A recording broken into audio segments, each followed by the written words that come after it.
واخيرا بعد طول انتظار الحمد لله والشكر لله، الحمد لله حسام حسن مسك المنتخب خلاص. كله مبسوط، الناس استريحت، انا استريحت، غير استريح، المصريين كلهم استريحوا. احنا بنطالب بالموضوع ده مثلا بقالنا داخلين في 7 8 سنين. عايزين حسام حسن للمنتخب، عايزين حسام حسن للمنتخب، عايزين حسام حسن للمنتخب. حسام حسن جه.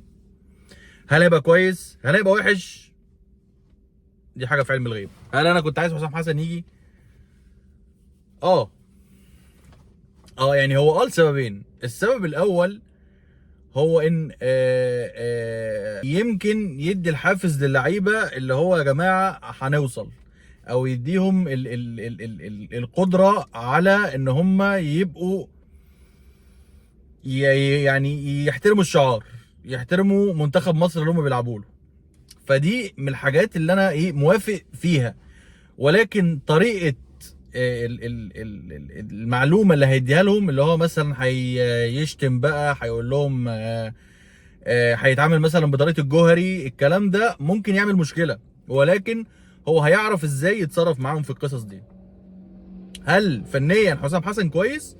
هو لا كويس ولا وحش، يعني هو ملوش سابقه، ملوش حدث، ملوش يعني تجربه مع نادي من النوادي او مع حتى منتخب الاردن. في فكره اللي هو انا عملت اللي ما يتعملش. ولكن هو مدرب كويس، تمام الحمد لله. طيب طبعا هو جاب معاه اخوه ابراهيم، او توأمه يعني ابراهيم حسن. اول ما بداوا يتعرف ان هو حسام حسن اللي هيمسك المنتخب والكلام ده كله، بدا طبعا يبقى فيه بقى قوي يعني ايه، لو بسم الله الرحمن الرحيم كده، في صدمات على طول. يعني ابراهيم حسن مبدئيا طلع يتكلم على طول، اللي هو انا مش عايز مشككين يتكلموا، خلي صفوا النيه، بنقول للحاقدين مش عارف ايه الكلام ده، احنا عارفين انه هيحصل ولسه هيحصل. وهي دي بقى المشكله اللي معايا مع حسام حسن. الحاجه التانيه اللي كنت بقول لكم، هي حاجتين. الحاجه التانيه ان هو نبقى احنا خلاص عدينا مرحله حسام حسن. يعني ما انا مش عايز حسام حسن يفشل، اكيد انا عايزه ينجح ويكسر الدنيا ويبقى زي حسن شحاته ويعمل جيل ما حصلش وي وي وي الكلام اللي احنا عارفينه ده كله. ولكن لو ما حصلش الكلام ده، نبقى احنا خلاص خلصنا من فكره اللي هو ايه، عايزين حسام حسن. لا، هو حسام حسن جه وحسام حسن ما نجحش. خلاص الحمد لله اهو، مبسوطين كلنا، تمام تمام. هل حسام حسن وابراهيم حسن هيبقى في ما بينهم صدام هم ومحمد صلاح؟ مش عارف يعني مش قادر اقول بصراحه اذا كان هيحصل ولا لا، معرفش. وارد جدا انه يحصل، وارد جدا انه ما يحصلش، مش عارف يعني ليه. حسام حسن وابراهيم حسن معروف ان هم صداميين قوي. هم دايما اللي هو ايه، بيعملوا على طول، يعني اي مشكله بيعملوا مشاكل، اي حاجه بيطلعوا يتكلموا عليها، اي حاجه بيطلعوا ما بيعرفوش يسكتوا. وده بان طبعا لما كانوا لعيبه كوره، ولما كان حسام مدرب في كل النوادي اللي لعب فيها وكل النوادي اللي دربها. دي كانت مشكلته ومشكله ابراهيم حسن برضه، بس حسام حسن اكتر شويه. فطالما هي دي بقى المشكله، فدي هتعمل مشكله مع صلاح. طيب، هل حسام حسن هيحاول يغير من طريقته مع اللعيبه كلها مش مع محمد صلاح بس؟ يعني ايه؟ يعني يديهم الحافز ويديهم ويديهم، بس ما يبقاش زي اللي هو بقى ايه، يلا يا ابن كذا، ما تركز يا ابن مش عارف ايه يعني الجيل ده يا حسام خلاص، الجيل ده اللي انت كنت فيه ده اللي كان بيتشتم ده كان جيل ما بيفهمش غير كده، ما بيتعاملش غير بالطريقه دي. وده مش معناه انه جيل وحش، هي كانت الطريقه ساعتها كانت كده، ده اللي كان بيحفز اللعيبه. دلوقتي تحفيز اللعيبه مش كده.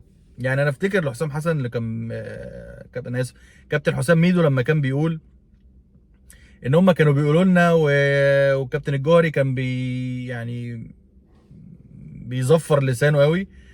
وفي نفس الوقت لما انا جيت لما انا جيت امرن، لقيت واحد بيقول لي دي فرشه صغيره كده، بيقول لي دي فرشه حواجبي. ففرشه حواجبي ايه بصراحه يعني يعني بصراحه برضو ما هو ده مش حاجه تتقال يعني. بس يعني ايه، هي دي الفكره، هو ده المينتاليتي بتاعت الناس دلوقتي. فطالما هي دي المينتاليتي، فاحنا طبعا هنحتاج ان احنا نرجل، بس مش للدرجه دي بقى. مش هطلع اهين، مش هطلع ادوس، لا، هحاول اتكلم حوازن بقى ما بين اللي انا بنشف وبرجل ولازم تعمل ولازم تسوي وتيجي على نفسك والكلام ده، وفي نفس الوقت مش ايه، مش تعالى يا ابن كذا وابن كذا وابن كذا. فحقيقي انا اتمنى ان كابتن حسام ينجح مع المنتخب جدا جدا والله، يعني انه ينجح مع المنتخب دي هتبقى من اكتر الحاجات الكويسه اللي حصلت لمصر من 2010 مثلا في الكوره. فكل التوفيق لكابتن حسام وكابتن ابراهيم، كل التوفيق حقيقي. المفروض ان شاء الله بعد اسبوعين من دلوقتي، ما كانوا اعتقد كان من اسبوعين، بعد اسبوعين من دلوقتي هيبقى فيه المؤتمر الصحفي اللي فيه كابتن حسام هيطلع هو والجهاز الفني كله المعاون بتاعه وهيتقدموا للناس يعني. طيب، هل اللي حصل مع كابتن محمد يوسف ده صح؟ ده قمة في العبثية، ان انا اجيب مدرب واقول له انت هتمسك المنتخب بس لحد، او تمسك المنتخب بس لحد ما نجيب مدرب اجنبي، وبعدها بيوم اقيله واجيب حسام حسن. عشان احنا عارفين ان الكلام ده طبعا يعني كلام قمة في العبثية. تمام. طيب، عايزين نتكلم على ايه تاني؟ عايزين نتكلم بقى على كاس اسيا اللي فيه حصلت، مش هقول مفاجأتين لان هم دول مش مفاجآت، دي حاجة عادية جدا، دي حاجة بتحصل طبيعية جدا، دي حاجة كلنا فخر بيها، ان في دولتين عربيتين هيتقابلوا مع بعض في النهائي. بس هي الفكرة بقى اللي هو انت ايه، هتبقى عايز الاتنين يكسبوا، يعني يا رب الاتنين يرفعوا الكاس، فانت مش عارف تشجع ايه، اللي هو الاردن في ناحية وقطر في ناحية، فاللي هو طب يا رب الاتنين يكسبوا، يعني يا رب يعملوا لهم كاسين والاتنين يكسبوا، لان احنا عايزين الاتنين يكسبوا فعلا. الاردن طبعا بعد ما غلبت كوريا وطلعت النهائي، وامبارح قطر بتكسب يعني فريق صعب، وبتكسب فريق قوي جدا اللي هو ايران، والاردن برضو كسب فريق قوي جدا طبعا طبعا ما فيهاش كلام يعني. الجيل ده اصلا من الاردن جيل جامد قوي، فيعني انا اتمنى له بصراحه كل التوفيق، ولكن برضو ما اقدرش ما اتمناش لقطر كل برضو التوفيق. فانا زي ما قلت لك انا مش عارف اعمل ايه، اللي هو يا رب الاثنين يكسبوا، ولكن ان شاء الله كل الحظ باذن الله للي هيكسب، وكل التوفيق للي هيكسب، واحنا مع اللي هيكسب ومع اللي هيخسر، لان الاثنين دول عربيه ودول شقيقه، فنتمنى الخير للفريقين ان شاء الله.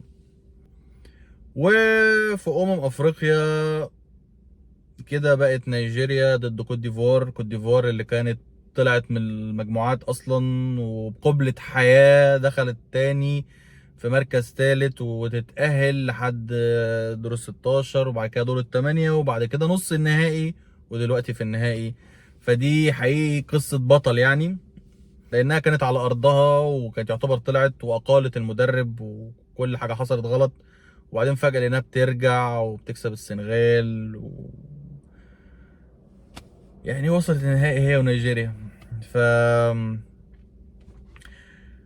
مش قادر اقول كل التوفيق الصراحه للفريق لان انا محروق بصراحه ان انا منتخبي طلع بالطريقه دي، ومحروق ان منتخب الجزائر وتونس والمغرب طلعوا برضو، وموريتانيا. ف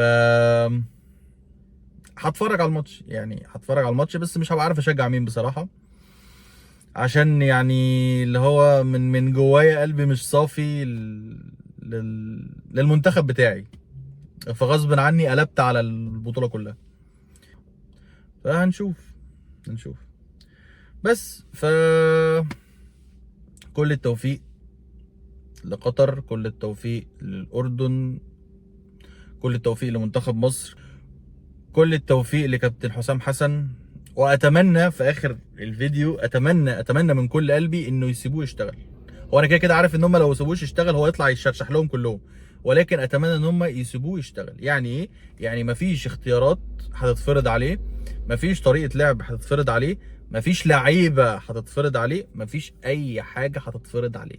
اتمنى ان ياخد التجربة كاملة بنفسه، واتمنى ان جهاز المعاون بتاعه كله يبقى من اختياره هو مش من اختيار حد تاني، عشان اتمنى ان التجربة تنجح اكيد. واتمنى ان مثلا حصلت خسارة، حصلت مشكلة، حصلت كارثة، انه يفضل برضه، انا زهقت يا جماعه من كتر ما احنا عمالين نغير مدربين ونجيب مدرب ومدرب يفشل في تجربه ونجيب واحد تاني ويبدا من الاول ويكرر اللي كان كفايه، والله كفايه. فيعني سيبوه يشتغل لوحده.